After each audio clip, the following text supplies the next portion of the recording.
he looked at his wife and says, our kids are useless. The second marriage, and she's like, John, you're right. It really are. I mean, they agree, and he said 20 years is too long. And I said, 20 years, there's no tax effect. You could give them 20 years. It cost you nothing to. By the time they got out of there, within 2 or 3 minutes, he had gone from 20 years to 5 to 3. They gave him 1 year of income. The kids, he said, they'll just run out of money. They're worthless. Our kids, your kids, my kids, people surprise you. But I will tell you, I always give all my advice that the family comes out on top. And you always should. You could never compete, but the plan may work perfectly for the board member from our youth foundation who called me one day and said, I have 3 sons. 2 are great with money. The third, if he inherits at dawn, it's gone at dusk.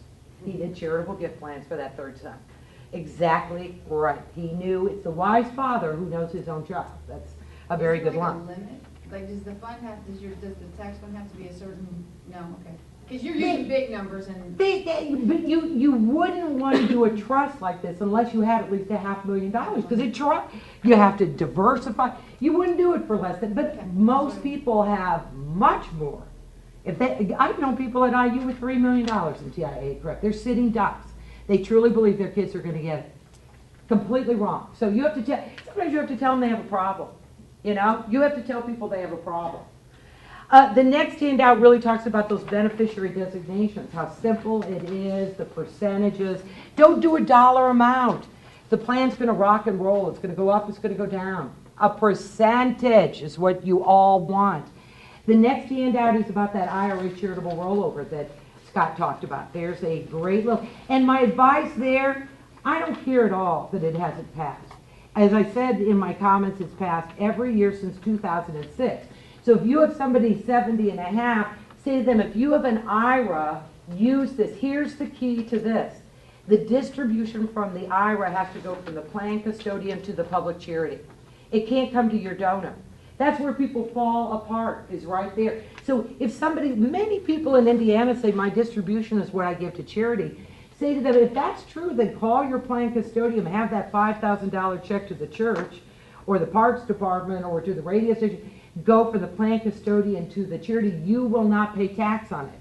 And if you're one of those people, I worked for the IRS after law school, a lot of people say, oh, it doesn't matter, I include it, but I write it off as a deduction. A deduction is only as good as your bracket. If you're in the 20% bracket, every deduction saves you 20 cents. So not including it saves you 80 cents on that example I just gave. Can I deduct it? No, but not including it is so much better. So much better. So that's the key. The plan custodian says the check directly to the plan. And if you have database with 70-and-a-half-year-old people, start calling them. Use this, because if it doesn't pass, you get a charitable deduction, you include it. You are not harmed, but if you do it right, you are very helped when it passes again on December 30th. That's what will happen. So that's my advice, is act as if it's going to pass. And the last thing is a glossary of terms. Okay, I know I'm out of time, but let me just say this to you, that your success in this arena will actually come from having conversations with people.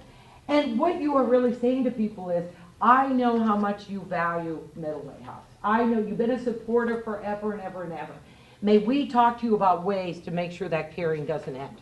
Because we have a vast array of methods that you can choose. And very few of them compromise the choices my husband Jeff and I make. My husband Jeff, because we've only been together since I met him at age 18 at Woodburn Hall, right now I have 8 retirement plans and 7 go to Jeff. The last one I got from working with a girlfriend of mine, Laura Dean, in the charitable world. I said to Jeff, that ought to go to charity because Laura and I are both in this work. He said, you're absolutely right. Well, we got the statement the other day and it's a little heftier than I thought. Now I have to change it myself. And I'm going to put Jeff in it for part of it and still leave charities in it. And the secondary beneficiary are still going to be charities. So all I'm doing is lending Jeff, my husband Jeff, because it doesn't cost me anything tax-wise, a percentage of that during life, if he survives me, if he does. But still, that entire plan is going to go to charity, even if he uses part of it for his life. We've committed as a family to doing that. The smartest choice we could ever make, and we will think about that trust for the rest of them if we're so lucky and they continue to grow. So it's a definite function of your proactivity to have many conversations. I will tell you, people are excited to have these conversations because no one's ever talked to them about a concrete idea. They said, would you do something for us? That's the most that's ever happened in a conversation. Would you consider including us somehow in your estate plan? That is the most that's ever happened. But when you have a concrete idea, if you have a retirement plan, the smartest way you could help us and every other charity you care about is this manner. When you give them something concrete, their chances of actually doing it go up proportionately. And the Community Foundation, again, can be your very best ally in that. Of course, I'm going to stick around because I love to talk to everybody. So thank you for so much, and thank you for being proactive and make it a goal. Thank you. Thank you again, and we'll get the materials out. Renee is going to have those. You mentioned posting on website. We might. We'll figure out. We put those on the web. We will put those on the website. Okay, so you get all the materials, the overheads and whatnot for you know to have as a resource. And naturally, BCATS has recorded it for us, and so that's a resource as well.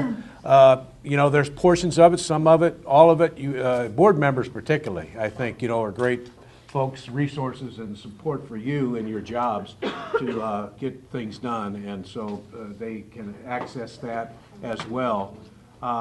And so the next time, like I say, 2 weeks from today, Tim Seiler will start it off. Tim will do 2 sessions, 1 and 3, and then Brian Yaley, who is the Plan Giving Director for the Plan Giving Program at IU Foundation, will be in between. And so we'll go into some more details on some things, but also what we'd like to do is have a panel at the end where we have some folks that have a plan gift in place. Some people are anticipating, and Tim wants to work with them as well as some plan giving folks to talk to them to get some input and answer some questions and some concerns that they have.